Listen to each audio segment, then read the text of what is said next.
L'Afrique est le continent en devenir et qui connaît le plus fort taux de croissance tant au plan économique que démographique. Les nombreuses opportunités d'affaires permettent aux entrepreneurs audacieux d'engranger beaucoup d'argent, certains d'entre eux devenant immensément riches. Justement, voici les 10 personnes les plus riches d'Afrique.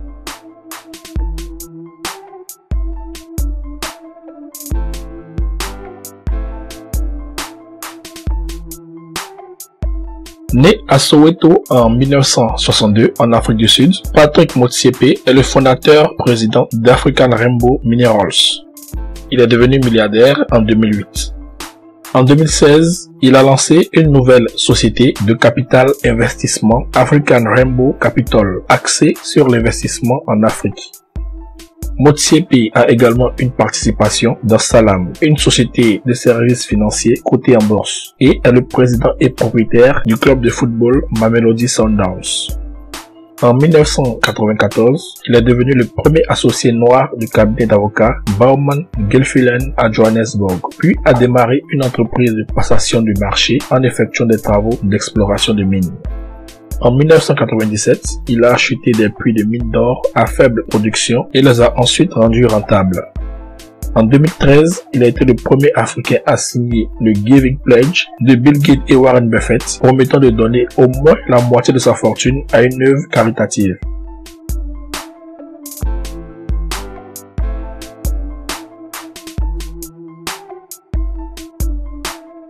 Né en 1965 au Caire, Najib Sawiras est le descendant de la famille la plus riche d'Égypte.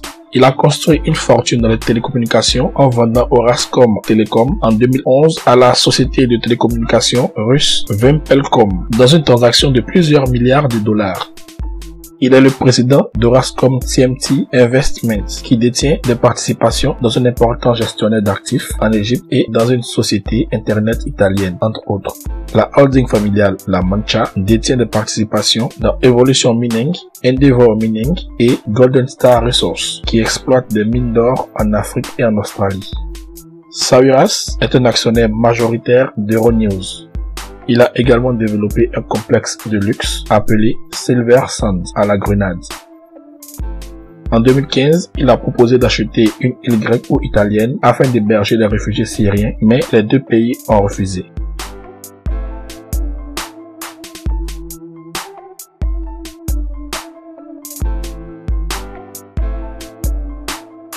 Né en 1960 au Nigeria, Abdul Samad Rabiu est le fondateur du groupe BUA, un conglomérat nigérian actif dans la production de ciment, le raffinage du sucre et l'immobilier. En janvier 2020, Rabiu a fusionné sa société privée Obu Cement avec la société cotée Cement Company of Northern Nigeria qu'il contrôlait. L'entreprise combinée appelée BUA Cement est cotée à la bourse nigériane et Rabiu en détient 98,5%. Il est le fils d'un homme d'affaires et a hérité de terres de son père. Il a créé sa propre entreprise en 1988, important du fer, de l'acier et des produits chimiques.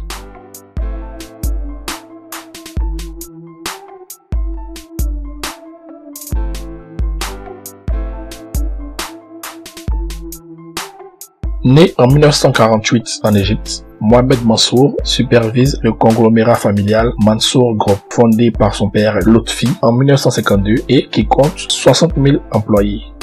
Mansour a établi des concessions General Motors en Égypte en 1975, devenant plus tard l'un des plus grands distributeurs de General Motors dans le monde. Mansour Group possède également des droits de distribution exclusifs sur les équipements Caterpillar en Égypte et dans 7 autres pays africains.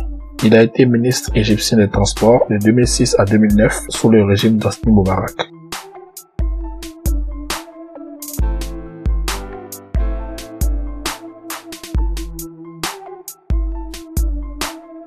Né en 1944 en Algérie, Issad Rebrab est le fondateur et PDG de Cevital, la plus grande entreprise privée d'Algérie. Cevital possède l'une des plus grandes raffineries de sucre dans le monde, avec une capacité de production de 2 millions de tonnes par an. Cevital détient également des sociétés européennes, dont le fabricant français d'appareils électroménagers Groupe Brent, une aciérie italienne et une société allemande d'épuration des eaux. Après avoir purgé 8 mois de prison pour corruption, Rebrab a été libéré le 1er janvier 2020 il nie tout acte répréhensible.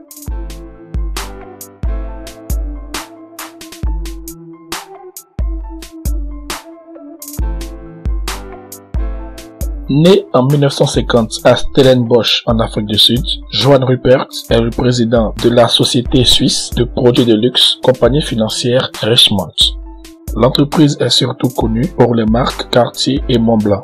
Il a été formé en 1998 grâce à une scission d'actifs appartenant à Rembrandt Group Limited, devenu Remgro Limited, que son père Anton a formé dans les années 40.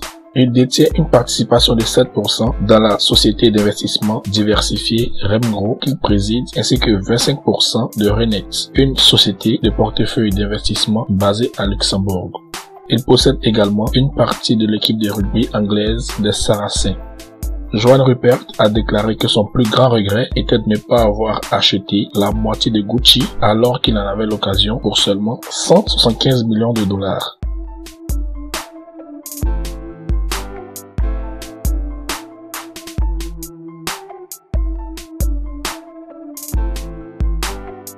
Né en 1945 à Johannesburg, en Afrique du Sud, Nicky Oppenheimer est l'héritier de la fortune de sa famille. Il a vendu sa participation de 40% dans la société diamantaire Dibbers au groupe minier anglo-américain pour 5,1 milliards de dollars en espèces en 2012. Pendant 85 ans jusqu'en 2012, la famille Oppenheimer a occupé une place de contrôle dans le commerce mondial des diamants.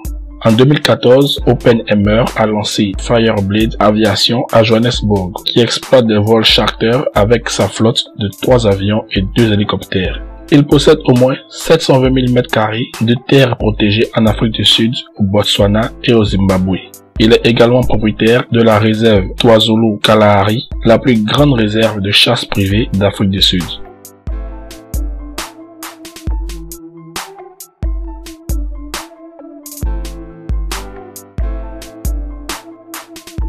Né en 1953 au Nigeria, Mike Adenuga est le deuxième homme le plus riche du Nigeria. Il a bâti sa fortune dans les télécommunications et la production de pétrole. Son réseau de téléphonie mobile Globacom est le troisième plus grand opérateur au Nigeria avec 43 millions d'abonnés. Son groupe d'exploration pétrolière Conoil Producing exploite 6 blocs pétroliers dans le delta du Niger. Adenuga a obtenu un MBA à l'université Pace à New York. Il faisait en parallèle le métier de chauffeur de taxi afin de subvenir à ses besoins durant ses études. Il a gagné son premier million de dollars à 26 ans seulement en vendant de la dentelle et en distribuant des boissons gazeuses.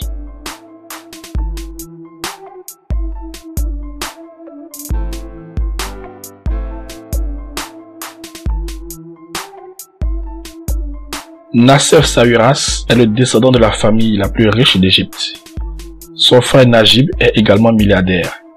Il dirige Orascom Construction Industries, l'un des plus grands producteurs d'engrais azotés au monde, avec des usines au Texas et en Iowa. Ses avoirs comprennent des participations dans le géant du ciment Lafarge Holcim et Adidas. Il siège au conseil de surveillance d'Adidas. Il est également copropriétaire du club de football anglais Aston Villa.